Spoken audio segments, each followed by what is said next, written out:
ladies and gentlemen, to another monumental edition of our tennis coverage. Today, we are standing on the precipice of a clash that transcends the boundaries of a simple sporting event. It is a moment where ferocious intensity of professional tennis collides head-on with the raw, pulsating emotions of national pride, geopolitical struggle, and individual redemption. If you've been following the news, if you've been tracking the shockwaves reverberating through the sports world and beyond, you have undoubtedly seen the headlines screaming across the internet. Entire Ukraine explodes. That is the sentiment. That is the raw, unbridled emotion pouring out as we bring you this live update and comprehensive breakdown of the colossal round one encounter at the 2026 Internationals to Strasbourg, featuring the phenomenal Alexandra Ela squaring off against the indomitable Ukrainian force, Alexandra Oliynykova. This is not just a first-round match at a WTA 500 event. This is a collision of worlds, a battle of sheer willpower, and a narrative so deeply interwoven with the current global climate that it demands our absolute, undivided attention. Let us set the stage, because to understand the magnitude of this encounter, we must first understand the atmosphere that surrounds it. We are in the heart of the European clay court swing, a grueling, physically demanding and mentally exhausting stretch of the calendar that separates the contenders from pretenders. The Red der Strasbourg is a battleground where movement, strategy, and superhuman endurance are the absolute prerequisites for survival. It is a final, critical stepping stone before the grandest spectacle on clay, Roland Garros in Paris. Every single point played here, every slide, every heavy topspin forehand, carries the weight of preparation for a Grand Slam. But for these two women, this tournament represents something even more profound. For Alexandra Ela, the undisputed pride of the Philippines, it is about cementing her legacy, proving that her left-handed brilliance can consistently dismantle the world's best on the most unforgiving surface in tennis. For Alexandra Oliynykova, the stakes are unimaginably higher. She carries the hopes, the resilience, and the unbreakable spirit of a nation that has been thrust into unimaginable hardship. When the title says Ukraine explodes, it is referring to the eruption of support, the desperate need for a beacon of hope, and the sheer pride of seeing their flag represented with such fierce determination on the global stage. Think about the psychological fortitude required to step onto that court. You're not just fighting the opponent across the net. You are fighting the weight of expectation from millions of eyes watching your every move. You are fighting the heavy, damp conditions of the French Spring.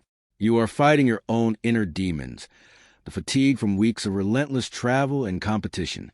Alexandra Ela arrives in Strasbourg, seeking redemption and momentum.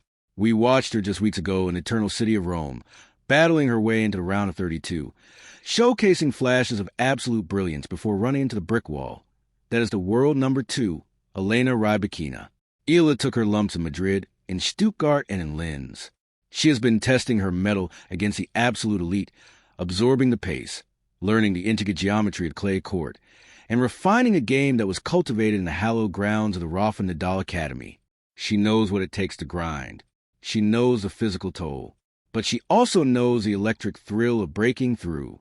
On the other side of the net stands Alexandra Oliynykova, a player whose journey to this very moment is a testament to unwavering human grit.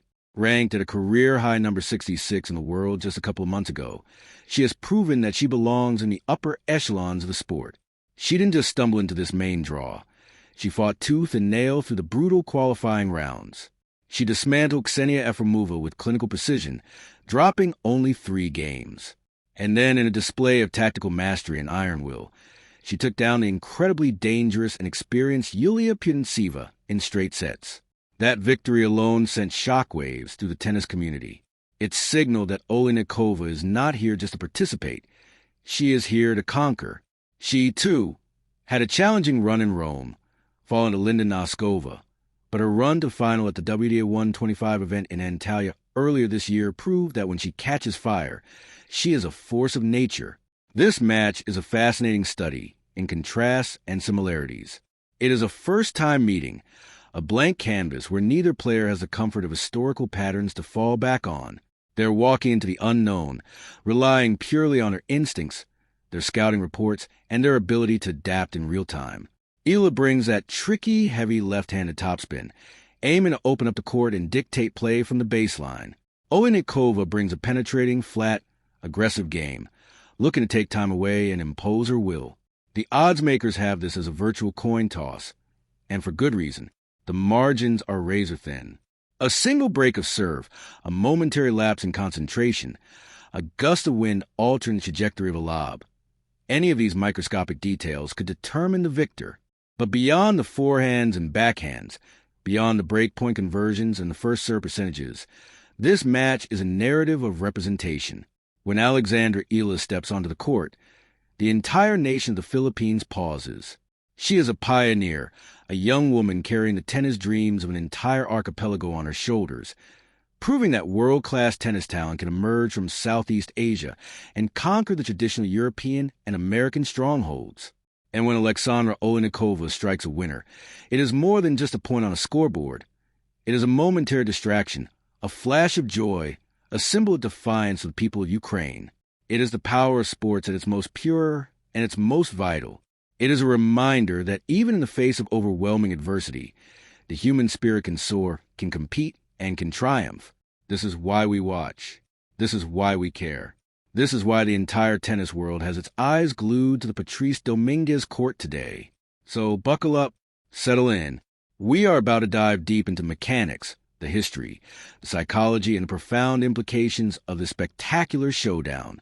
Now, let's transition into the deep dive analysis of this incredible matchup. To truly appreciate what is about to unfold on the clay courts of Strasbourg, we must dissect the journeys, the technical arsenals, and the psychological makeup of both Alexandra Ela and Alexandra Oliynykova. This is not just a game of hitting a yellow fuzzy ball back and forth. It is a high-stakes game of physical chess, played at 100 miles per hour, where every decision is magnified and every weakness is ruthlessly exploited.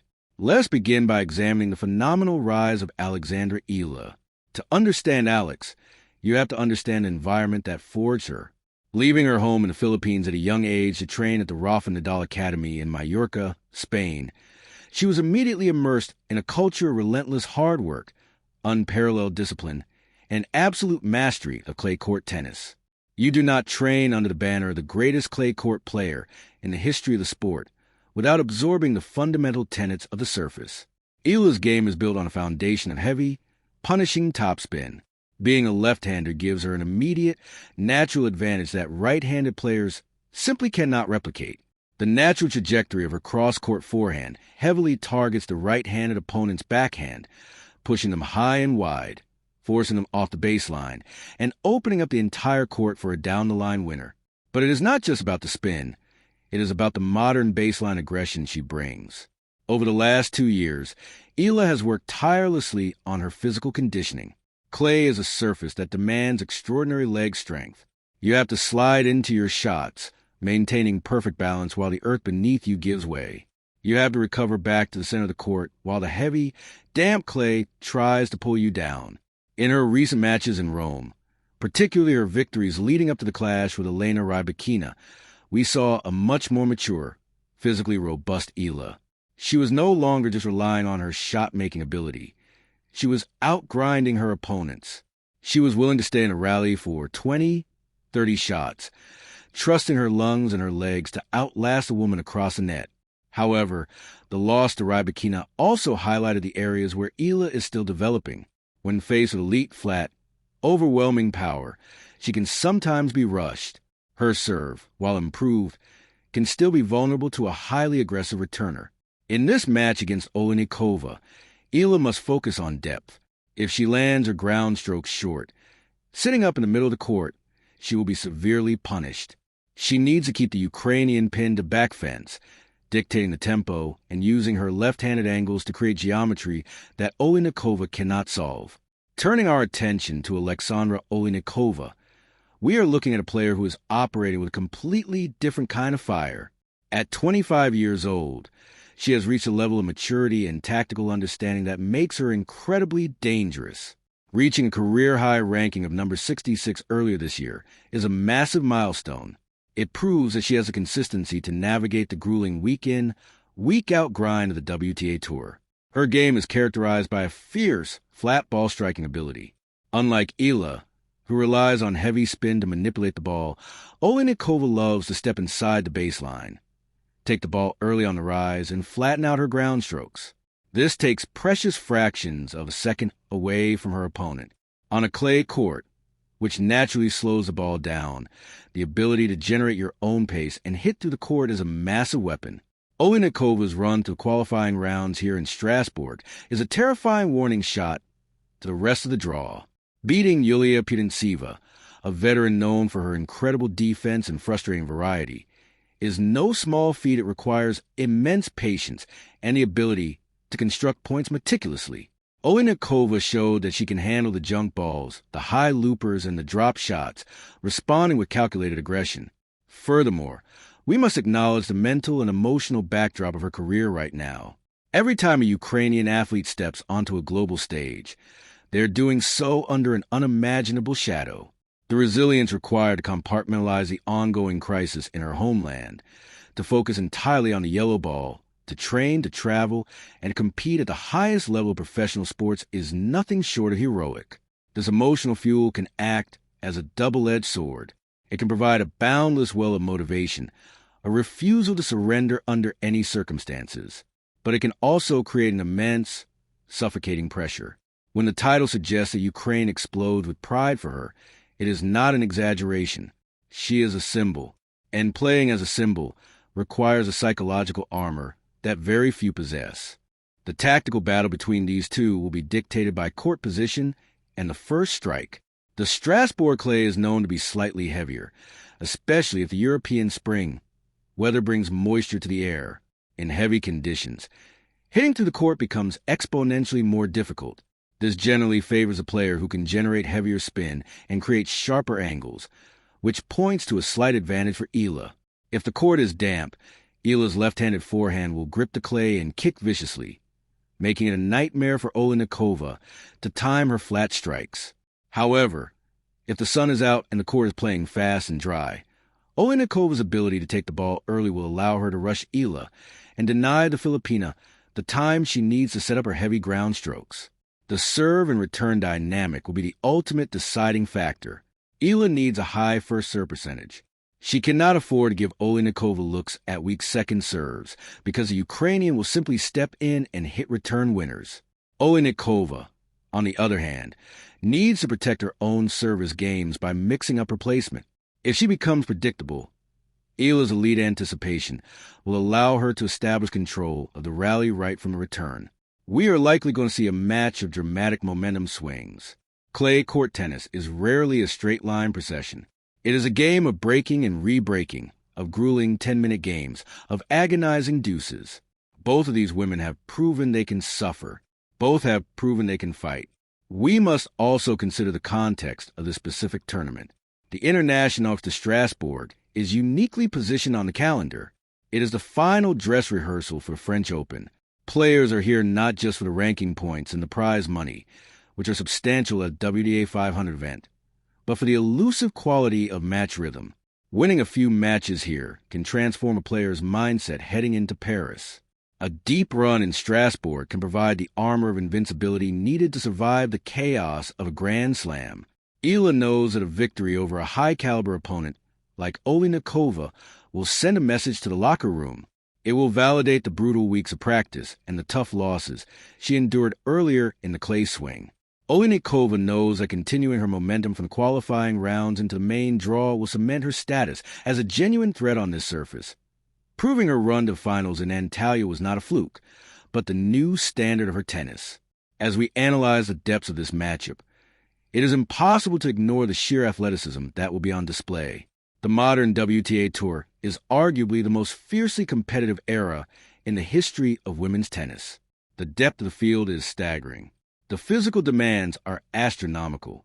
You watch these athletes sprint corner to corner, hit the brakes, slide on the red dust, and immediately accelerate in the opposite direction. The biomechanics involved in hitting an open stance backhand while sliding on clay require a level of core strength and dynamic balance that is awe-inspiring. Ela and Oliynykova are prime examples of this modern athletic evolution. They are not just tennis players. They are elite, highly tuned athletic machines, capable of pushing their bodies to the absolute limit for hours on end. The mental warfare will also be subtle but constant. Who blinks first on a crucial break point? Who manages their frustration when a seemingly perfect drop shot is chased down? Who handles the inevitable bad bounce off the clay or the questionable line call? Tennis is a sport of brutal isolation. Unlike team sports where you can rely on a teammate to cover a mistake, out there on Patrice Dominguez's court, they are entirely alone. The coach can offer a few words of encouragement, but once the ball is in play, it is a solitary struggle. The inner monologue, the ability to reset after a catastrophic unforced error, the discipline to stick to a tactical game plan even when it feels like it's failing. These are the invisible battles that will determine the outcome of this match. This match is a microcosm of why we dedicate our lives to following this sport. It is completely unscripted drama. We have the data, we have the statistics, we have the head-to-head analysis, or in this case, the lack thereof. But the moment the umpire calls time, all of that theory evaporates into humid French air. It comes down to execution, to courage, and to who wanted more on this specific day. The pride of the Philippines versus the heart of Ukraine. The heavy topspin versus the flat strike. The prodigy versus the seasoned warrior. Every element is in place for an absolute classic, a match that will be dissected and debated long after the final ball is struck. As we draw this extensive analysis to a close, we must step back and look at the grander tapestry of what we are witnessing today. This round one clash at the Strasbourg Open is so much more than a routine stop on the tennis calendar. It is a vivid, breathtaking display of human ambition, resilience, and international representation. When we look at Alexandra Ela, we see the culmination of a dream that spans oceans.